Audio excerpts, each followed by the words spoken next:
Saito and Akane have been at each other's throats for as long as they've known each other, and on this particular day, Akane is yelling at him for some reason, but Saito couldn't care less and tells her to leave him alone, and that just leads to an even bigger argument. One of Akane's friends, Hitomare, comes over and she finds it funny how they are always fighting, but now that she thinks about it, Akane seems to care way too much about what Saito does, so she's starting to wonder if there's something going on between the two of them.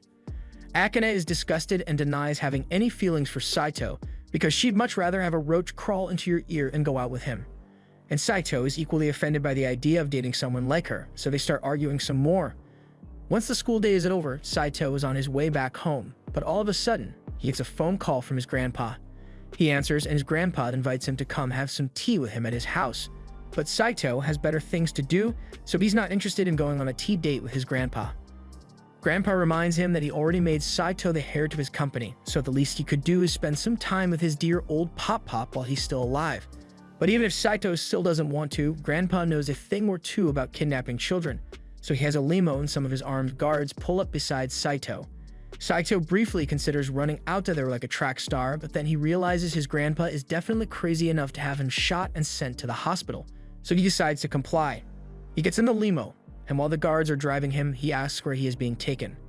The guards are apologetic because they know their boss is being unreasonable, so he tells him that they were instructed to bring Saito to a villa, but they don't know what Saito's grandpa is planning. Saito's grandpa, Tenryu Hojo, once saved the Hojo Group from the brink of collapse, and under his leadership, the Hojo Group became a global high-tech corporation, so it isn't a stretch to say that he's one of the richest and most powerful people in the world. And it may be hard to believe, but Saito's grandpa cares about his grandson more than anything. But Saito's father, on the other hand, seems to care a lot more about milk. Eventually, they arrive at the house, so Saito sits outside and waits for his grandpa to show up. But while he's waiting, Akane unexpectedly shows up, and the first thing she does is yell at him. She asks Saito what he's doing here, so he explains that his grandpa asked him to come, and as it turns out, Akane's grandma invited her here for tea as well. The situation is strange, and neither of them knows what's going on, but they still can't stand each other, so they end up bickering as usual. Just then, Saito's grandpa and Akane's grandma show up, and they've got something important to tell the two kids, so everyone heads inside. A feast has been prepared because the two grandparents want to celebrate, but Saito has no idea what they are supposedly celebrating here. He also notices that Akane hasn't touched her food at all, so he asks if she's alright. But his concern is met with a roast because Akane says his ugly face made her lose her appetite. The two start arguing again, and both grandparents find it very amusing since it reminds them of how they used to act when they were back in high school. Saito is getting sick of this, so he asks them what they wanted to talk about, and the two respond saying that Saito and Akane are going to get married. Saito and Akane are in disbelief and think they must have misheard their grandparents because there's no way they just told the two of them to get married, especially since they are still in high school.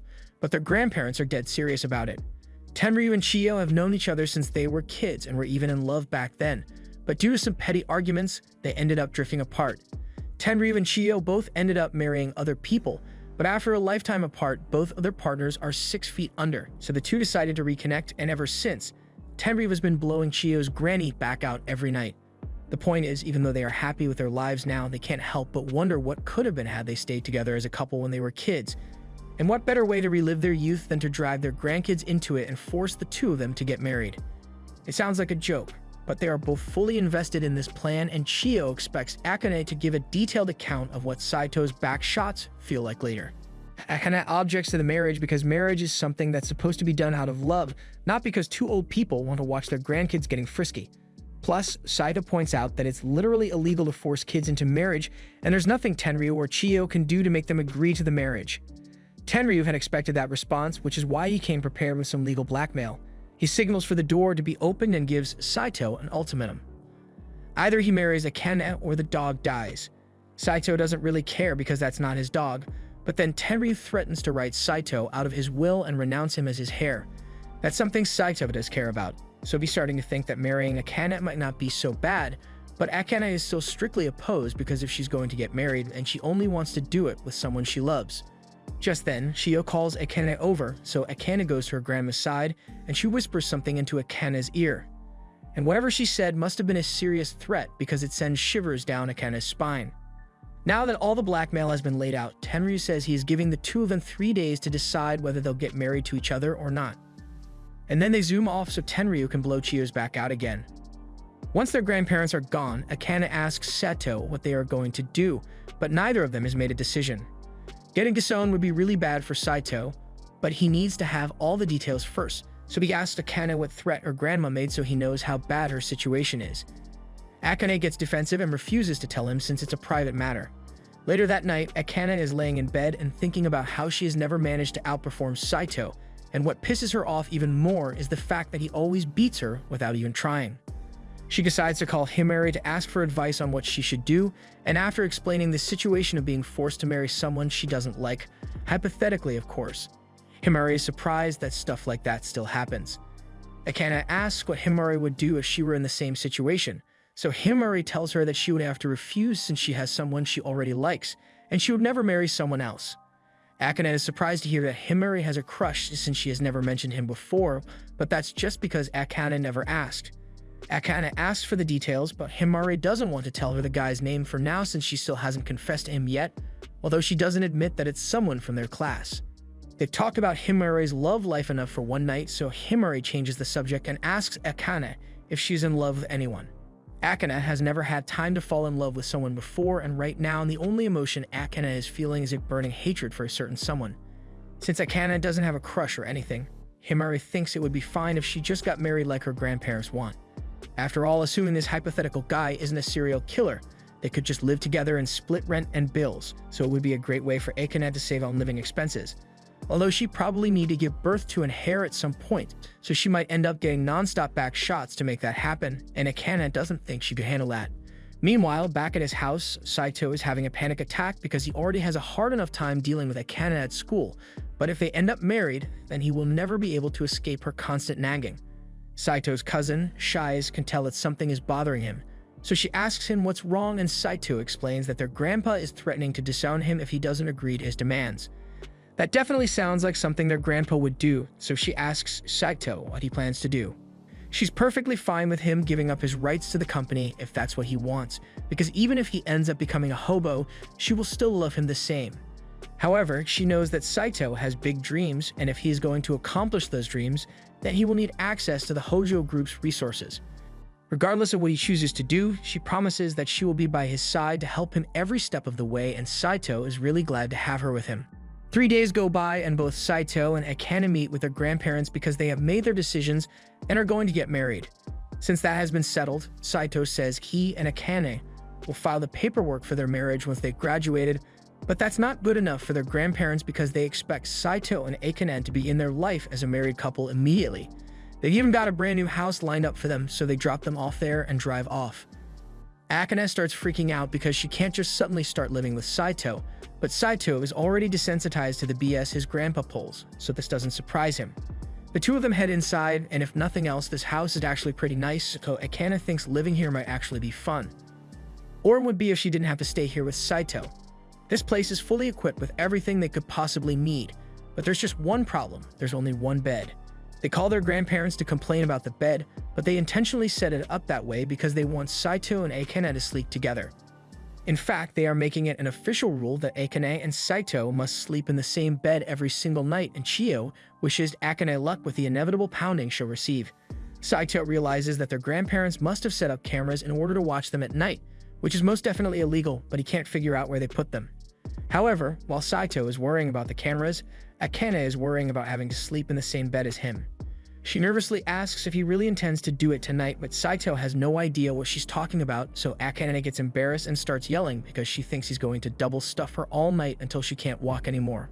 Saito has no idea how she came to that conclusion, but he tells her he has no intention of doing that. However, Akane still doesn't trust him, so she threatens to stab him with her comically large pencil if he tries anything and runs out of the bedroom. For now, they still need to get their stuff unpacked, so Akane is carrying her stuff upstairs, but that box looks pretty heavy, so Saito asks if she needs any help. Akane rejects his offer because she thinks Saito just wants to get a hold of her stuff so he can do pervy stuff with it. Besides, she's perfectly capable of doing it by herself.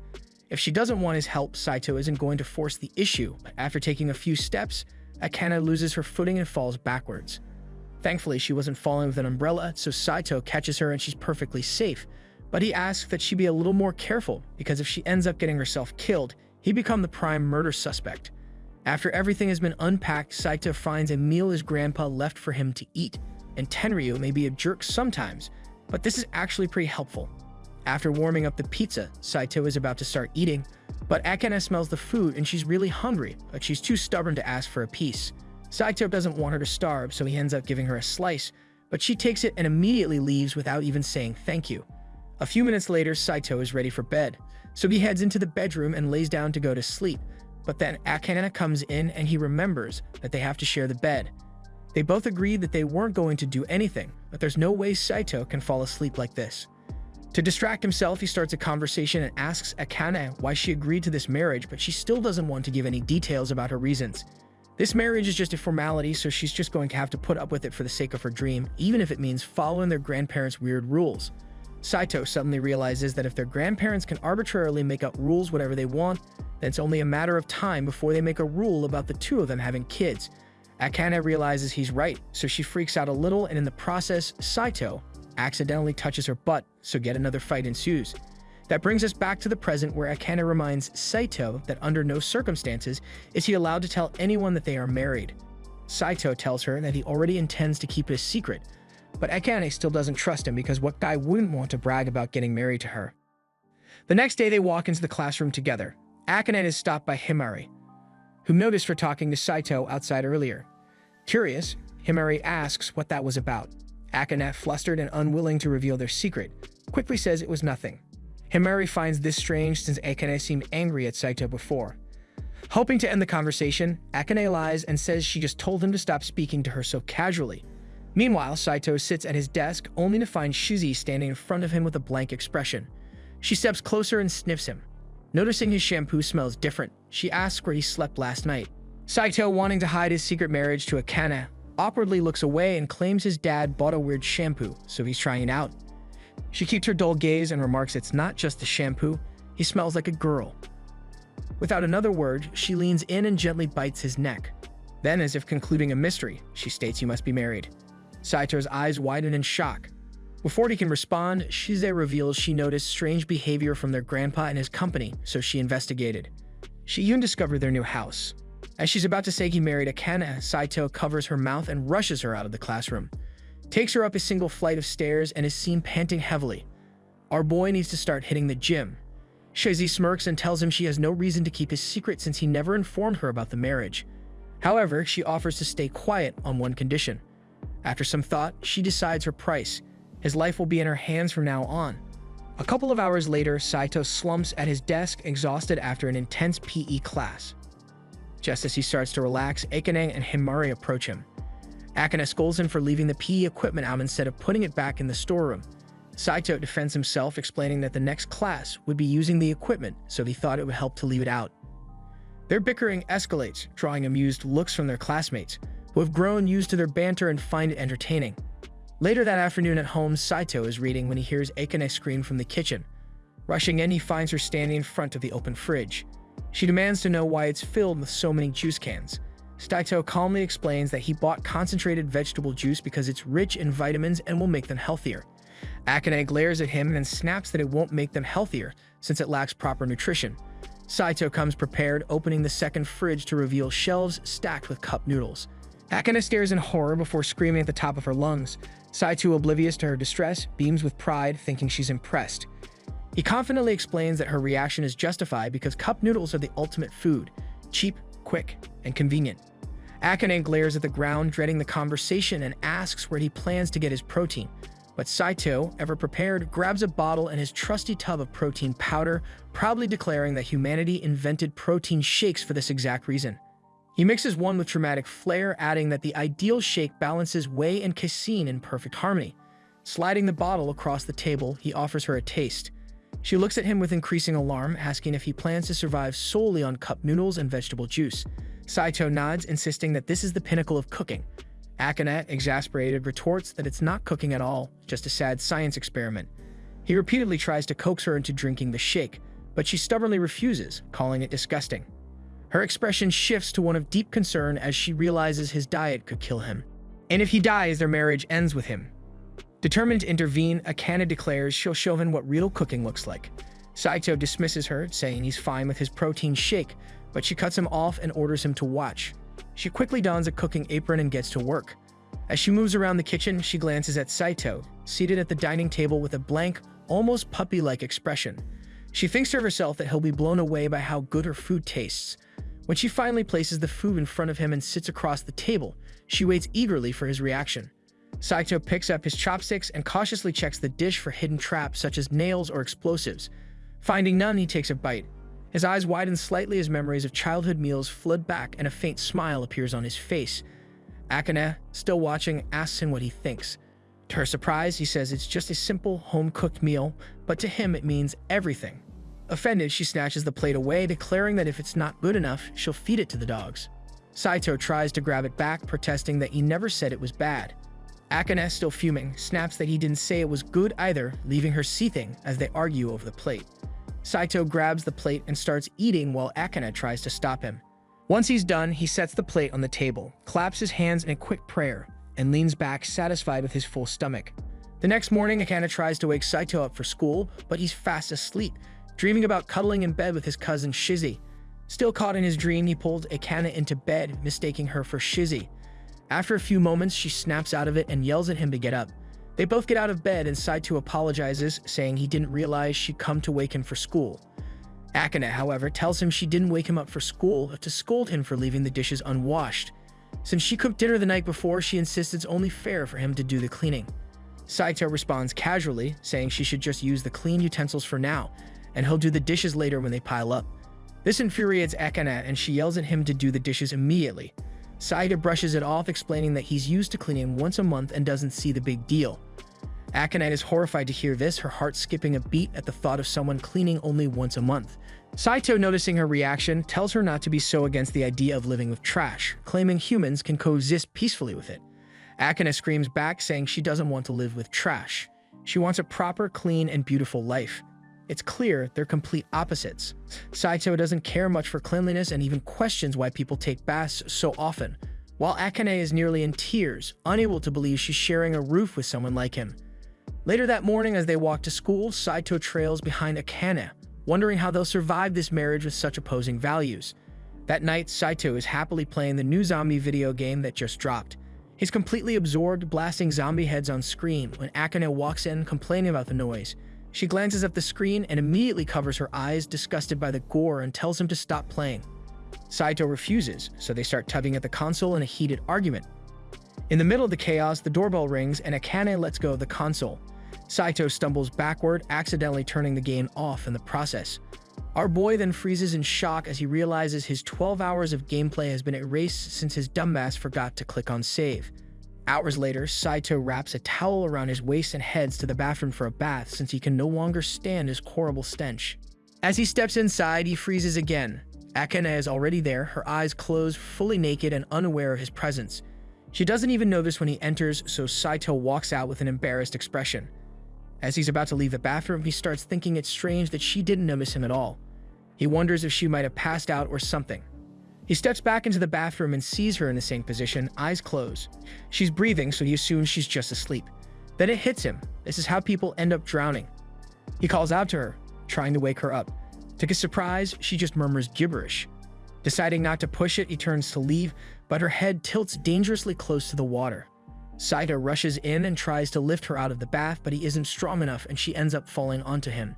She rests against his chest for a moment before waking up and realizing the situation. With tears forming in her eyes, she asks why she's naked with him and accuses him of assault. Saito stammers, trying to explain, but she doesn't listen and calls him a pervert, ordering him to get out. A short while later, Akane is dressed and blow-drying her hair, still stunned that Saito, her biggest rival, saw her naked. She begins to consider that she might have fallen asleep in the bath and wonders if he was actually trying to help her.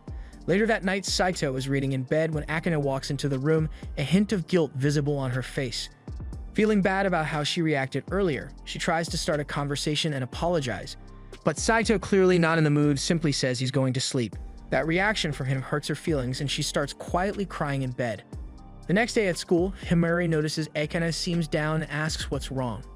Hearing the question, Akane rushes to hug Himari. They sit down and Akane explains her problem with Saito, but she keeps his identity anonymous because she doesn't want Himari to know about their marriage. Himari thinks it over and suggests giving the person a big hug. Akane immediately rejects that idea. Instead, Himari advises her to talk things out with a person, reminding her that respect is a two-way street. It's about respecting them too. Meanwhile, Saito is having lunch outside with Shizzy and venting about his issues with Akane.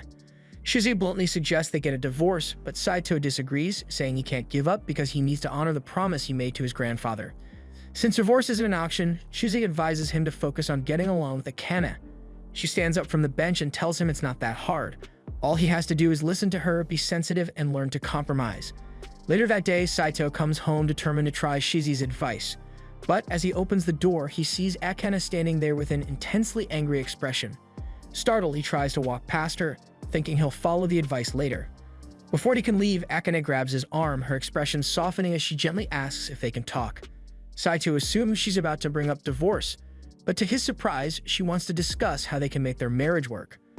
A few moments later, they sit across from each other with cups of tea, agreeing they'll need to set some ground rules if they're going to live together.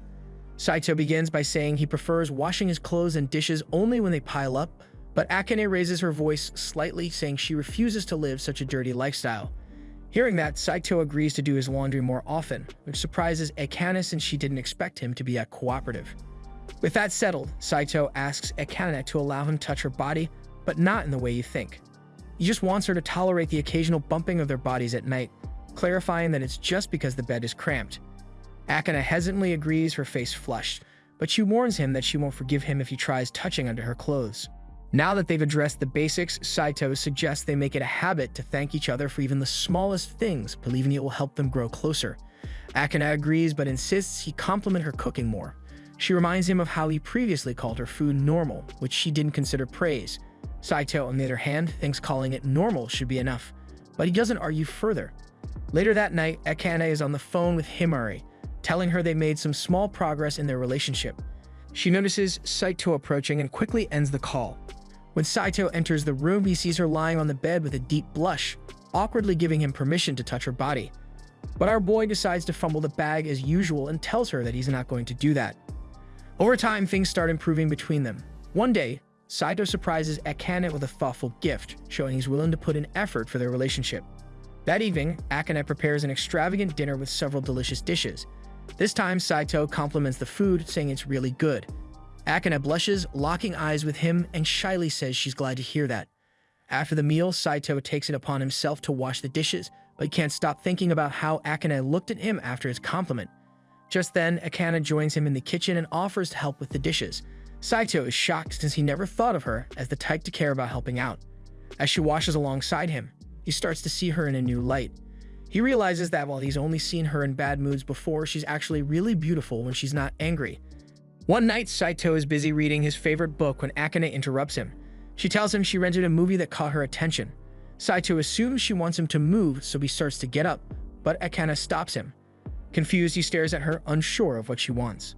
With a shy and embarrassed expression, she holds up the movie tape, 24 uncut hours of kitten footage. She says she wants them to watch it together. Saito is baffled and considers this to be utter bullshit, wondering why anyone would want to watch kittens for 24 hours straight. Fortunately, Akane finds the 3-hour version of the movie instead, and Saito quickly suggests they watch that version instead. They begin watching the movie, and while Akane enjoys every second of it, Saito dozes off on the couch, bored out of his mind. When the movie ends, Akane expresses how much she loved it and suggests they watch the full 24-hour version next time. Saito suddenly wakes up from his nap, disoriented and muttering something about an alien planet. Since they watched something Akane likes, she insists it's only fair for Saito to pick the next thing to watch. However, Saito admits he prefers games to movies. Unfortunately, Akane doesn't know how to play games. Determined, Saito holds his controller up and vows to teach her, hoping she might even enjoy gaming as much as he does. Akane doubts she'll ever like it, let alone get addicted.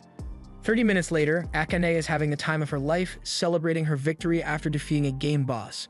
She cheers loudly and Saito watches her with a faint smile, surprised at how much fun he's having with his so-called arch-nemesis. Later that night, as they lie in bed, Saito wakes up and notices Akane isn't covered by the blanket. He adjusts it, pulling the blanket over her. To his surprise, Akane is already awake. She thanks him for the fun they had that day. Facing opposite directions in bed, Saito tells her she can pick the next game they buy and he'll pick the next movie they watch. Akane then tells him to stop addressing her without actually using her name, adding that she prefers when he calls her Akane. The next day at school, Akane helps Saito pick up an eraser he dropped. As Saito lifts his head from his desk, he thanks her and Akane blushes lightly in response. Himari walks up to Akane moments later and asks if she and Saito had a fight. Not wanting anyone to know she's getting along with Saito, Akane insists they're always fighting. However, Himari senses something is off. Their behavior doesn't match their usual constant bickering. Feeling cornered, Akane rushes out of the classroom and goes home, skipping the first period entirely. A few hours later, Saito is in the library searching for a book when Shize sneaks up behind him. She covers his eyes with her hands and playfully asks him to guess who it is. Knowing Shize is the only person who would pull such a stunt, Saito correctly guesses it's her. She laughs and removes her hands from his eyes, confirming his guess. Shize notices Saito holding a book on communication skills, and although she knows that his communication skills are dog water, she still asks him what it's for. Saito explains that he thinks it might help him strengthen his relationship with Akane. He mentions that he's learned so far that teamwork between both parties can build solidarity. During the break, Saito calls out to Akane as she walks down the hall. Akane turns around with an annoyed look, saying she prefers not to talk much at school. Saito asks if she's busy or has plans for later in the day. When he learns she's free, he invites her to go shopping with him after school. Akane realizes this might be a date, but before she can overreact, Saito quickly pulls her into an empty room to avoid being overheard. Akane scolds him for dragging her into such a dark space because she thinks he's trying to get some. But Saito isn't trying to catch a case, so he clarifies that he only did it because she was about to say something about a date. Akane blushes slightly and points out that it's basically a date since guys and girls don't just meet up for no reason. Saito tries to brush it off, saying it's not a date and that he only needs her help to carry groceries. Akane finds this amusing and decides to play along, leading them both to laugh like total goofballs. After school, Akane is startled when Himari greets her excitedly. Himari's shift at work got cancelled, and she wants to hang out. However, Akane already has plans with Saito and doesn't know how to tell her. Himari enthusiastically talks about all the fun they could have together, but Akane, with tears in her eyes, admits she already has plans with someone. Himari takes no offense and, curious, asks if it's a new friend. When Akane says it's someone Himari knows, Himari quickly guesses it's Saito and teasingly asks if it's a date. Flustered, Akane speeds off to avoid answering any more questions. As Akane runs, she suddenly trips over Shize, who's lying on the ground. Startled, Akane helps her up and apologizes repeatedly, asking why Shize was on the floor. Shize casually says she was waiting for her. But Shize doesn't let people step on her without consequences, so she hands Akane a legendary sword as compensation.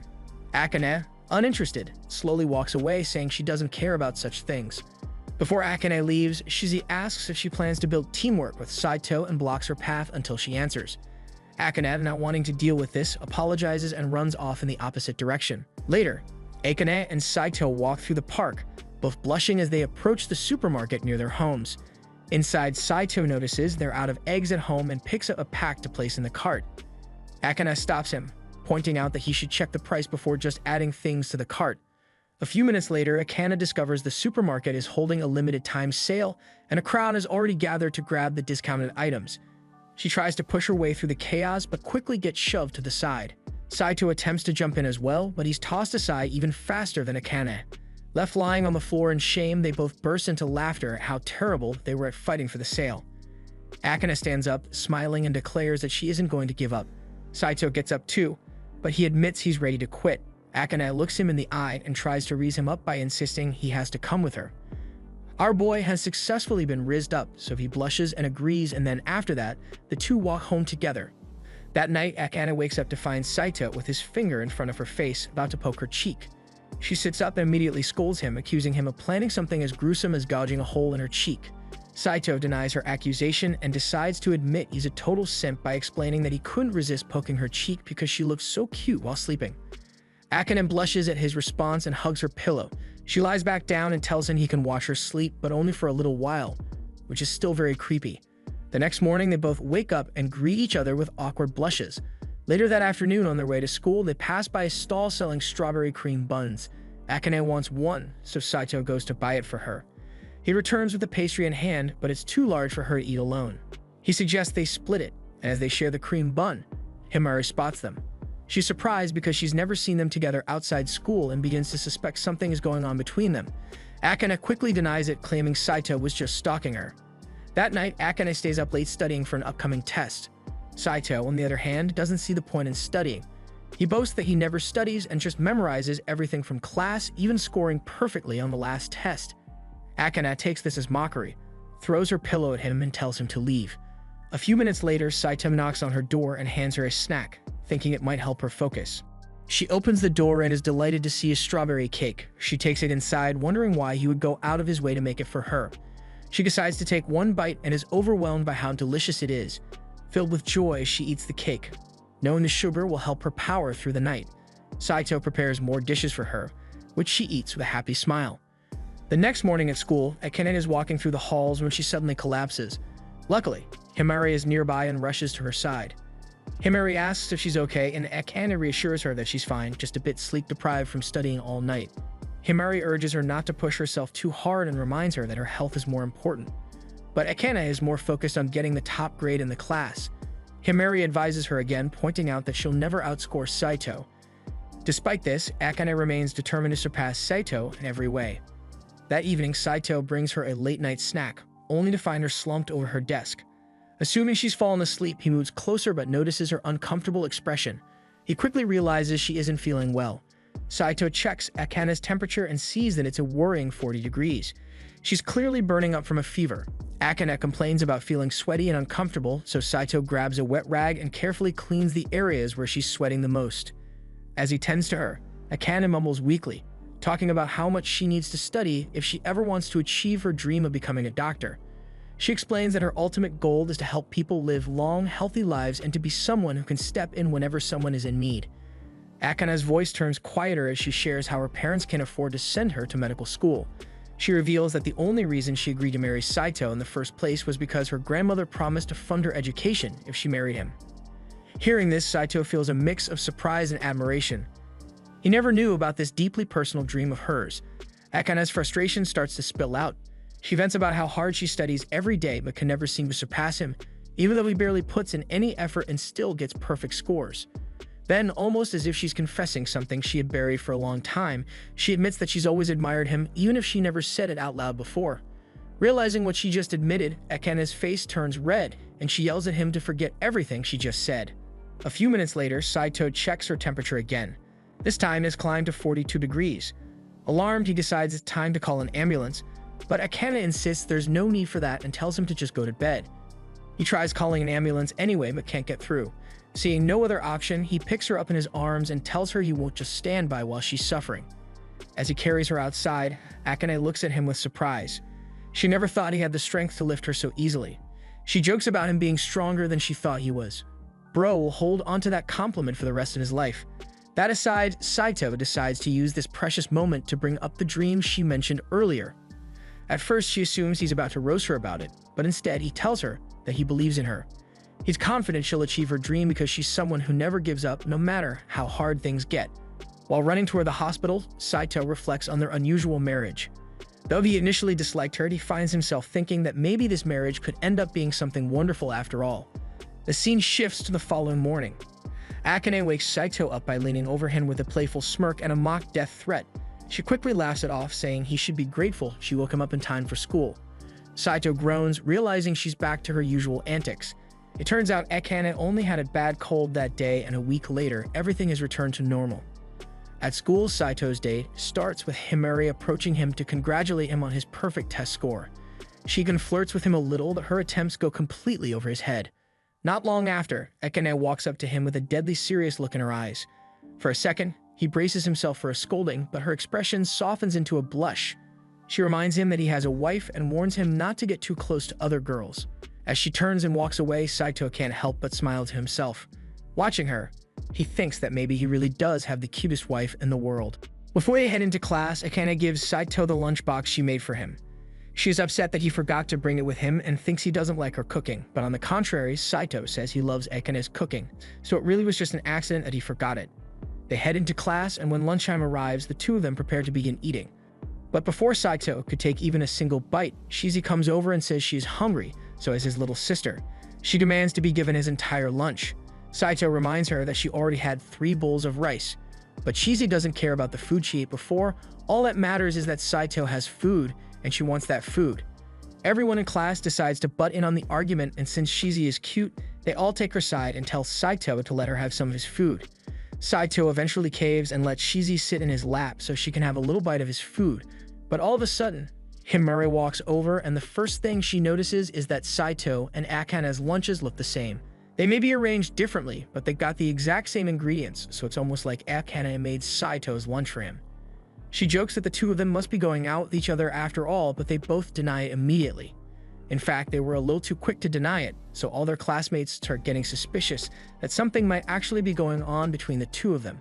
Saito tries to think up a good excuse for why he has the same lunch as Akane, but when he turns back to his bento box, he finds it completely clean. It shouldn't be humanly possible to eat food that quickly or efficiently, but when it comes to her brother's food, Shizi will always find a way. Since the incriminating bento is gone, all of Saito's classmates lose interest in the conversation and walk away. Shizi tries to act like this was her plan all along, but that's a lie because she really just wanted to eat Saito's food. A little while later, Saito is walking through the halls when he happens to run into Himari. She jumps down the staircase and says she has something to ask regarding his lunch earlier. She wants to know if Akane actually did make the bento for him or not, but Saito obviously can't tell her the truth, so he lies and tells her that he and Akane just happened to use the same ingredients. Himari then asks if Akane and Saito are dating, so Saito says they aren't, and Himari seems satisfied by that answer, so apologizes for asking such a weird question and walks off. Later that night, Saito and Akane are in bed, but Akane seems to be a little on edge because she can hear something moving. She turns around to see what it is, and to her horror, there's a terrifying figure standing over the bed. She screams so loud that Saito thinks they are under attack, but when he asks Akane what's wrong, she just tells him she thinks she saw a ghost over there. Saito takes a look, but he doesn't see anything, so he decides to go back to sleep, but Akane is too scared to sleep, so she begs Saito to stay awake with her until she calms down. Since Akane doesn't want to sleep, Saito suggests that the two of them do some reading to take their mind off it. However, a few moments later, Akane comes running into Saito's study room because she heard more ghost sounds coming from the living room. Saito asks if she managed to record anything as proof, but she didn't, so he thinks Akane is overreacting. He heads out of the room, and Akane asks him where he's going, so he tells her he's just going to the bathroom. However, Akane still doesn't want to be left alone, so she begs Saito to let her in the bathroom with him while he takes a dump. Saito did not agree to her request, but that wasn't the end of it because a few minutes later, Akane comes into Saito's room and tells him she's about to take a bath, so she wants him to come in with her. Saito can't believe what he's hearing, but Akane is dead serious about it, so he ends up sitting outside to shower while Akane takes a bath. The next day, Saito meets with Shizi on the roof of the school, and he's complaining a lot about how weird Akane has been acting recently. Akane keeps talking about some ghosts running around their house, but he doesn't think it's true since he has never seen anything himself. Shizi, on the other hand, says there really might be a ghost, but to confirm, she needs to talk with Akane. With that said, Shizi loves causing mischief, so as soon as she sees Akane, she decides to play a harmless little prank and nearly yells that Akane is married to Saito. However, before she could finish that sentence, she gets silenced and abducted by Saito and Akane. They bring her to an empty classroom, and now that there's no threat of their secret being exposed, Akane begins seething with rage because she told Saito not to tell anyone about their marriage. In Saito's defense, he never actually told Shizi about his marriage, she just kind of figured it out on her own, so there was nothing he could do about it. Shizi confirms this, and now that Akane thinks about it, it is natural for Shizi to have found out since she is Saito's little sister. Moving on, Shizi mentions that she heard Akane was scared of ghosts in her house, so Shizi is here to tell her that her house is most definitely haunted, and the ghost will make Akane's test scores drop if they don't do anything about it soon. Saito can tell that Shizi is just trying to mess with Akane, but Akane totally believes every word Shizi is saying, so she asks Shizi to please come to their house and get rid of the ghost. Once they arrive, Shizi begins making a big deal of just how haunted this house really is, but not to worry, she knows exactly how to get rid of ghosts. But to do that, she has to go through all their personal belongings. They arrive at Saito's study room, but since he barely ever studies, it's more like a library. Shizi assumes that means Saito has naughty magazines in there, but he never said that, and he definitely doesn't have any in his room. Shizi is still convinced that there are magazines to be found, so she decides to search his room. Saito lets her do it since he knows there's nothing embarrassing for her to find, but to his horror, he was wrong. Shizi manages to find a pair of his underwear, and let's not talk about what she's doing with his underwear. Next, Shizi wants to check Akane's room, but after seeing what Shizi did with Saito's underwear, Akane doesn't want to risk letting Shizi anywhere near her clothes. They move on to the bedroom, and Akane explains that she clearly saw the ghost standing over the bed right here. Shizi puts a lot of thought into what the ghost could have possibly been, and then she comes to the conclusion that she was the ghost all along. In truth, Shizi got keys to the house from their grandpa, so she visited Saito and Akane in the middle of the night without telling them. The reason she was sneaking around so much and standing over their bed all night was because she was hoping to watch Saito and Akane get hit and steamy in bed, but that never happened. Anyway, Shizi is hungry now, so she says she wants to stay over for dinner. However, even though Akane is relieved to find out that there's no ghosts, there's no way she's going to reward Shizi by giving her a home-cooked dinner. But then Shizi starts complimenting Akane's cooking skills, and after a lot of flattery, Akane ends up making a lavish meal for Shizi. Shizi is really enjoying the meal, and Akane is glad that Shizi likes her food. But when Shizi gets a piece of food stuck on her cheek, Saito picks it off her face without a second thought, so Akane can't help but notice that the two of them seem usually close with one another. After dinner, Saito and Shizi head to the living room to play some games together, and yet again, Akane can't help but get the feeling that some incest is going on here. I mean, look at them.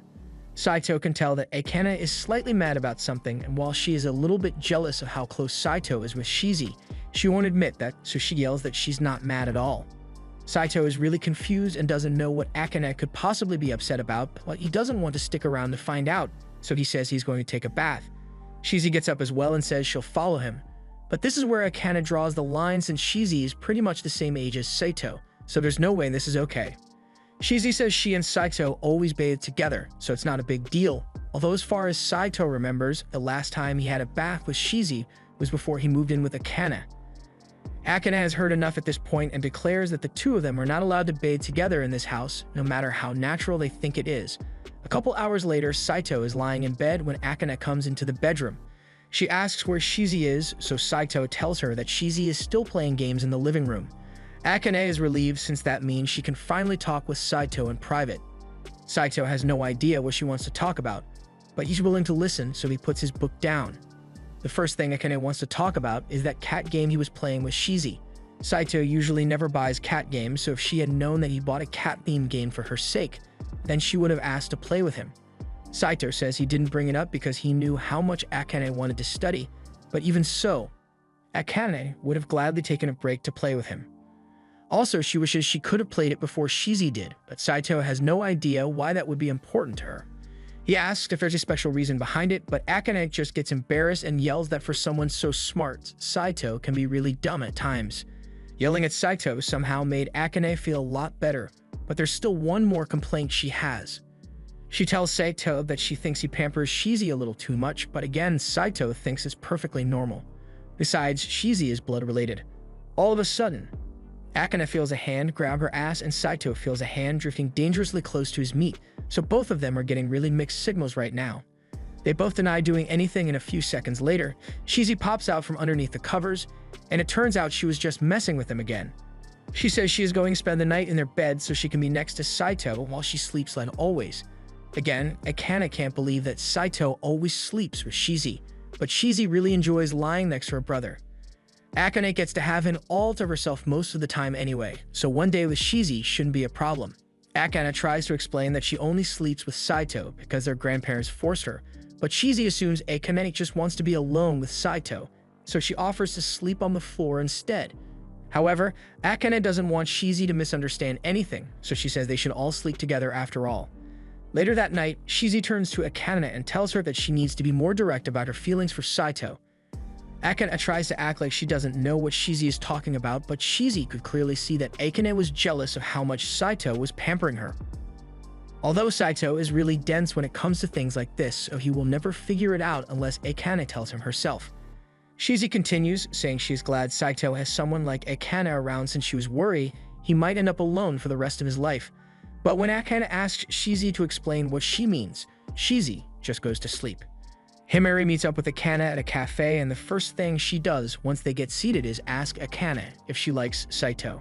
Akane is caught off guard, so she frantically denies any affection for Saito, but she's curious why Himari would ask such a question in the first place. Himari admits that she's got a crush on Saito, but Akane doesn't understand what she could possibly see in a guy like him. Himari says she loves everything about Saito, like how handsome and prepared he always is. There was this one time that a girl on their sports team fainted from a heat stroke. But while everyone else was panicking, Saito remained calm and took charge of the situation. Now that Akane thinks about it, she realizes Saito is pretty reliable in a crisis, but that's beside the point. Himari says she really admires someone who knows how to keep things together, and Saito is always nice to her. So she was hoping Akane could get Saito to like her back. Akane agrees to help her, but she doesn't know how exactly she's supposed to help, so she asks Himari what she wants her to do. Himari says she just wants Akane to give her some information about Saito's interests so she can relate to him more, but come to think of it, Akane doesn't actually know much about Saito. Later that evening, Saito finds Akane standing behind him with a pen and notepad in her hand. He's a little freaked out, so he asks her what she's doing, but Akane just says she's observing him and doesn't explain further. Saito tries to ignore her, but Akane keeps following him around, and even when it's dinner time, she holds her camera up to his face. He asks her if there's a reason she's holding the camera so close to his face, but Akane can't tell him about Himari's crush, so she tells him to just ignore it. Saito decides to just eat his dinner, and while he's eating, Akane asks him if there's a particular type of girl he likes. Saito is surprised by the sudden question, but he tells her he doesn't have a specific type. Next, Akane asks him what his favorite food is, and Saito tells her he likes steak, sushi, and seafood bowls, topped with caviar. That last one is a little too fancy, so Akane asks how he likes his steak done, and Saito tells her he prefers his steak rare. At school the next morning, Akane informs Himari of Saito's favorite food, and Himari is glad to learn a side of him she didn't know about before, and since she's so interested in learning more about what Saito likes to do, Akane tells her that Saito likes playing video games and reading books before bed. Himari thinks that's really interesting, but she wonders how Akane could possibly know what Saito likes to do before bed, so Akane has to make up an excuse and says she overheard him talking about it earlier. That night, Akane is getting ready to make dinner, so Saito asks what's on the menu for the night.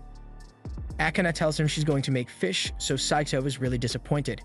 He says he thought she would make steak for him since she was asking him about it yesterday. Akane had never intended to make steak, but since Saito was looking forward to it so much, she agrees to do it, although they're going to need to shop for ingredients. While walking back from the grocery store, Akane tells Saito that she really enjoys doing things like this.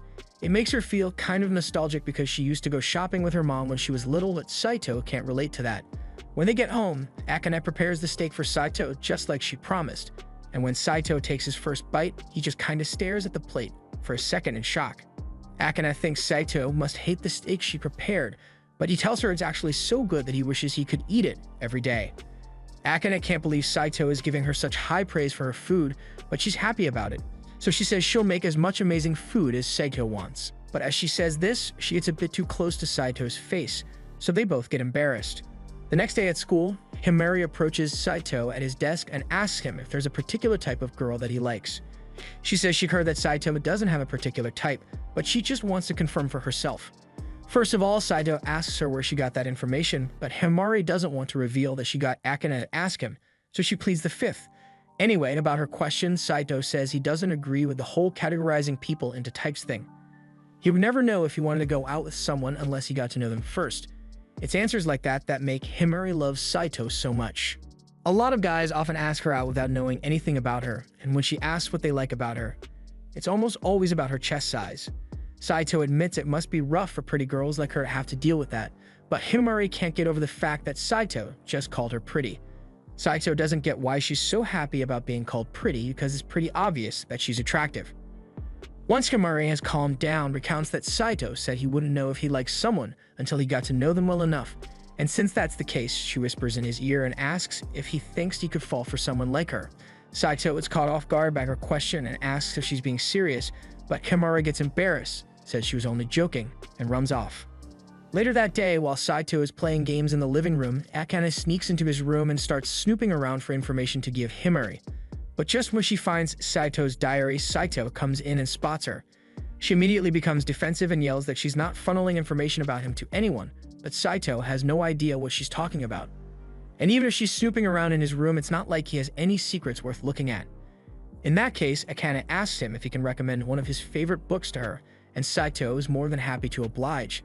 So he hands her this thick book about history and the art of war and tells her he enjoys laughing at the stupidity of humans while reading it. Akane doesn't understand the appeal, but she relays the information to Himari anyway. But the next day at school, Himari meets up with Akane and tells her she couldn't understand a single word of it. Akane apologizes because she should have asked Saito to recommend a book that's not so complicated, but Himari actually prefers it this way since she has an excuse to talk to Saito now. Himari then runs over to him and says there's a book she doesn't understand, so she'd like him to help explain it to her. While Himari does this, Akane watches from the door and she's starting to feel a little jealous about how casually Himari can talk to Saito. Saito tells Himari he doesn't mind explaining the book to her, after all, he kinda owes her. Whenever Saito and Akane had fights at school, Himari would always step in to mediate for them, so he's grateful to her for that. Himari says she just doesn't like seeing people fight, but if not for her, Saito genuinely thinks Akane might have killed him months ago. Himari thinks Saito might be exaggerating a little since Akane is actually pretty nice, because back in grade school, Akane helped her out when she was getting bullied. Saito is surprised that a social butterfly like Himari was bullied, but back then, she wasn't good at talking with people, and she looked different, so she was an easy target to make fun of. Her blonde hair may stand out, but Saito thinks it really suits her, so anyone who would make fun of her for it must be really stuck up. Himari thinks it's funny that Saito would say that since Akane said the same thing back in grade school to stick up for her. Thanks to Akane, the bullies finally left Himari alone, and ever since then, Akane has been really important to Himari. Akane hears all this and she is deeply touched by how much her friend cares about her. But just then, Shizi appears and asks her if she's jealous of Himari having a crush on Saito.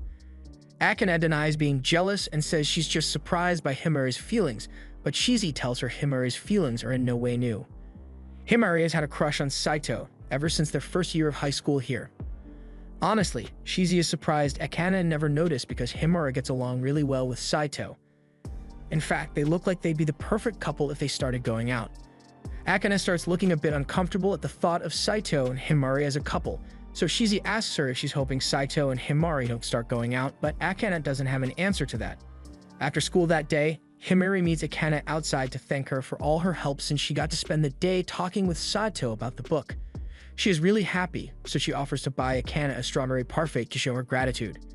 She suggests that the two of them could spend the night at Akane's house and have fun like usual. Akane is really excited to have Himari over since it's been a long time since they've gotten to hang out together, but then she realizes that it'd be really bad for Himari to find out that she lives with Saito. She tries to make an excuse that her house is too messy for her to come over, but Himari remembers hearing Shizi talk about visiting Akane a few days ago, so why would Akane allow Shizi to come over, but not Himari? Himari assumes Akane must just not like hanging out with her anymore, but Akane assures her that's not the case. Akane eventually ended up agreeing to let Himari come over, so she hurries home to warn Saito ahead of time. They can't let Himari find out that both of them live together, so she asks Saito to hide all his stuff in his room until she leaves. Unfortunately, the doorbell rings and they realize that Himari has already arrived, so they don't have any time to spare. Akane tells Saito to start hiding his stuff while she keeps Himari busy. Saito gets to work gathering his stuff, but he doesn't have enough time to hide it in his room, so he ducks behind the counter as Himari and Akane walk back in. Once Himari and Akane sit down to chat, Himari tells her that she plans to ask Saito out on a date tomorrow, so she wants to know if Akane is okay with that. Akane doesn't understand why Himari is asking for permission from her, so Himari explains that Akane has always been fixated on Saito ever since their freshman year, so even if she claims to hate him, Himari knows some part of he must secretly have a thing for Saito, and Himari wouldn't want to get in the way of that. She likes Saito, but she likes Akane even more, so if Akane isn't comfortable with her going out with Saito, she won't ask him out. Again, Akane assures Himari that she doesn't care if she asks Saito out because she hates him more than anyone in the world. Saito heard the entire conversation, and he's starting to feel down because he didn't realize Akane still hated him so much. The next day, Himari gets Saito alone in an empty classroom to ask him out on a date, and while that's happening, Akane and Shizi are standing outside the door. That night, while Saito is having dinner with Akane, he tells her about his date with Himari and asks her how she feels about it since they are technically married. Akane gets up and yells that this marriage is fake, and that she has no feelings for Saito, so whomever he dates is none of her business. Saito accepts her answer and says he just wanted to make sure she was alright with it, but Akane is already regretting what she said.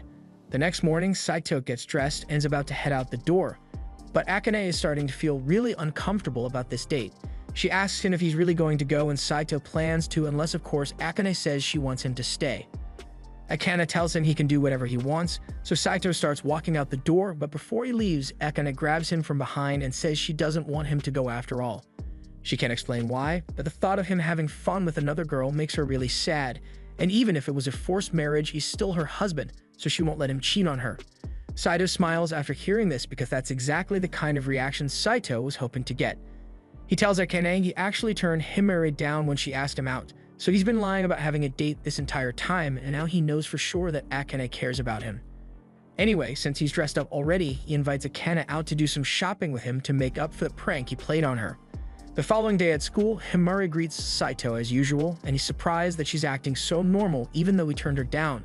But just because she got rejected once doesn't mean Himari is going to give up. She swears that she will keep trying until Saito falls for her someday.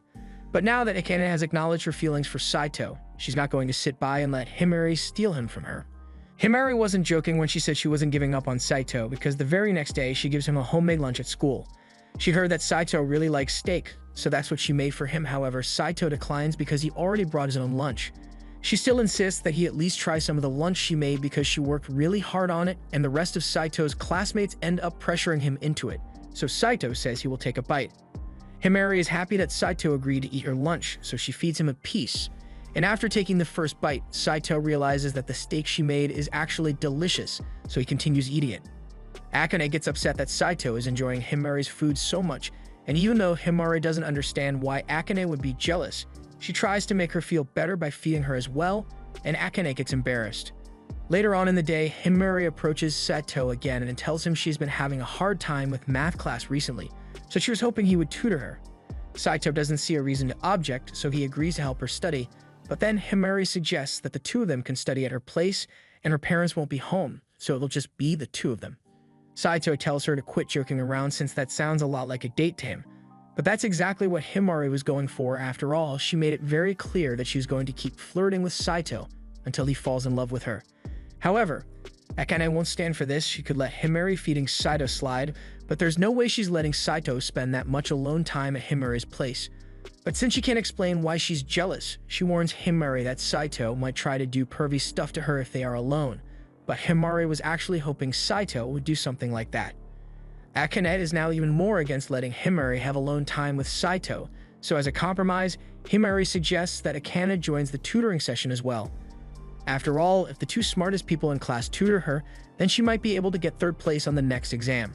Shizi suddenly materializes after hearing someone threaten her spot on the class rankings, and since Shizi is the third smartest person in class, Himari suggests that all four of them should have a study session together, and they might as well have it at Akane's house since there's a lot of them now. Akane once again erases all evidence that Saito is living in the house as well, and once they all get seated, Saito asks Himari what part of the math course she doesn't understand. But Himari says she doesn't understand any of it. Saito rephrases the question and asks her when she first started struggling to understand math class. But it's all been kind of fuzzy for her ever since they started adding letters in math. Akane points out that Himari's grades first started dropping during their first year of high school, and since Saito finally knows where to start, he begins tutoring her, and after a few minutes, Himari is able to solve the math problems on her own. Himari tells Saito he is really good at teaching, and asks him to continue, but she gets really close to his face, so Saito tells her to back away because it's embarrassing to be this close, and it's making Akane really mad. The next moment, Shizi clings onto Saito and says she is bored, so Saito suggests they all take a break and play a game or something, but instead of just picking something like Mario Kart, Akane pulls out a card memory game intent on proving that she is smarter than Saito. But in the end, Saito absolutely demolishes all of them because his memory is really good. He doesn't want to keep playing, so he tells them they can continue without him because he's going out to get some snacks. But while he's out, Akane catches up to him because she can tell Saito is feeling a little down. She starts a conversation by saying she had no idea his memory was so good, but Saito doesn't like to bring it up because people constantly call him creepy for it.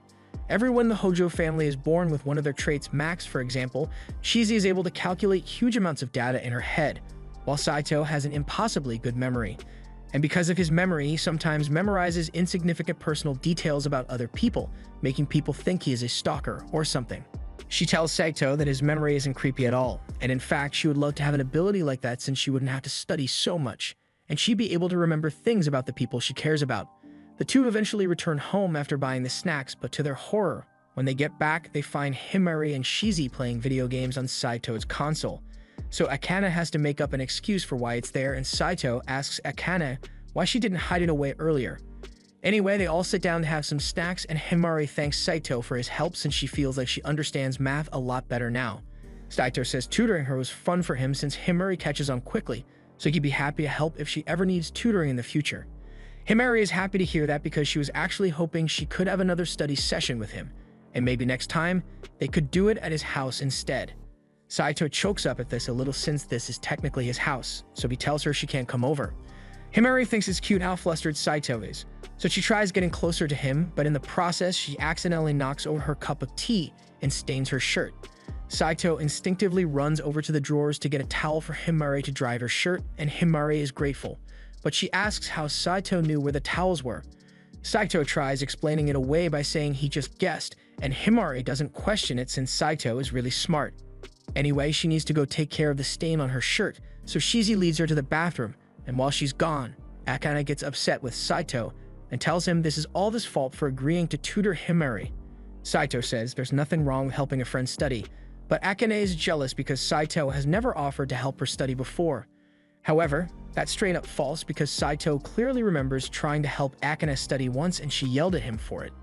Akane says she only did that because she was too ashamed to accept help from her arch nemesis. Just then, the lights in the house go out and Akane is deathly scared of the dark, so she clings onto Saito. He tells her it's just a power outage, so he wants to go check the breaker box, but Akane doesn't want to be left alone. She suddenly apologizes for being so stubborn all the time, but Saito tells her she's fine the way she is. Sure, she can be a bit annoying at times and has trouble expressing herself, but overall, he is starting to understand that she doesn't mean any harm by it, so he doesn't mind if she acts a little selfish on occasion. Just then, the lights come back on and Himari and Shizi come back into the living room, but Himari spots Akane holding onto Saito and she thinks it's nice that the two of them are getting along. The next day, Saito is talking to Shizi at school because he couldn't figure out what caused the power outage yesterday, so he asks her if she had anything to do with it, but Shizi's hands are clean. Just then, Himari comes up to Saito and asks him if he can tutor her again today, and Saito agrees, so Himari invites Akane as well. However, Akane says she doesn't want to join this time because she has nothing to learn from someone like Saito. But after Himari leaves, she was up to Saito and asks him to please help her study when they get home. That night, Saito teaches Akane a good method to memorize things, and it works really well for her, so she thanks him for sharing his study methods. But this isn't really Saito's method in the first place. He has never had to study, but he came up with a couple study methods as an experiment and tried them out with different people to see how it would work. Although Akane is the first one to memorize things so easily with it, so it must be because she's naturally smart. With that said, Saito thinks they've studied enough for one night, so he wants to call it a day, but Akane wants to keep studying till morning. Saito knows she is studying to become a doctor, but he still doesn't understand why becoming a doctor is so important to her. She tells him it's none of his business, and Saito admits that she's right, but he still wants to know about Akane's motivations regardless. Since Saito wants to know more about her, Akane agrees to tell him and begins explaining that when she was younger, she had a little sister who was very sick. Her sister could hardly get out of bed, and Akane's parents had to work day in and day out to cover her hospital bills, so they were never around much. Akane's sister would constantly cry out in pain, but all Akane could do was pat her head and watch her suffer until the day she eventually died. She couldn't save her sister back then, but there are other people out there just like her who are suffering right now, so Akane wants to do everything she can to save those people. Saito is glad Akane opened up to him, but since she told him about her late sister, she's been feeling gloomy ever since. Saito doesn't know what to do about it, so he goes to Shizi to ask her for advice on the matter. After telling Shizi about the situation, she thinks about it for a second and tells him that Akane would probably feel better if she got to do something fun with Saito, like shopping. Saito says he goes shopping with Akane all the time. That's not the kind of shopping Shizi was talking about. Even though Akane probably won't admit it, Shizi figured out that she's into a lot of girly stuff, so inviting her to go shopping for sweets or something stylish would be more appropriate. And Shizi knows the perfect place since there's a festival in town with all sorts of sweets from around the world. That same day, Saito goes up to Akane while she's making dinner and asks her if she wants to go out with him on their next day off. Akane is so shocked that she accidentally burns the food, but she agrees to the date with Saito, and the next day, she goes to talk to her grandma about it. Her grandma is so excited that Saito and Akane are finally getting along that she could die with no regrets right now, but before that, she has to prepare Akane for the date.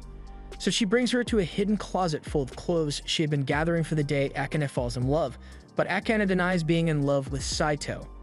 The day of the date finally arrives, and when Saito sees Akane, he is stunned for a moment because she looks really lovely in that dress. They head out into town, and Saito suggests that they go to a cat cafe first since he knows how much Akane loves kitties. But Akane immediately says they can't go there. She's come here before, and let's just say she went a little overboard, so she's banned from that cafe for life, but she still really wants to go in.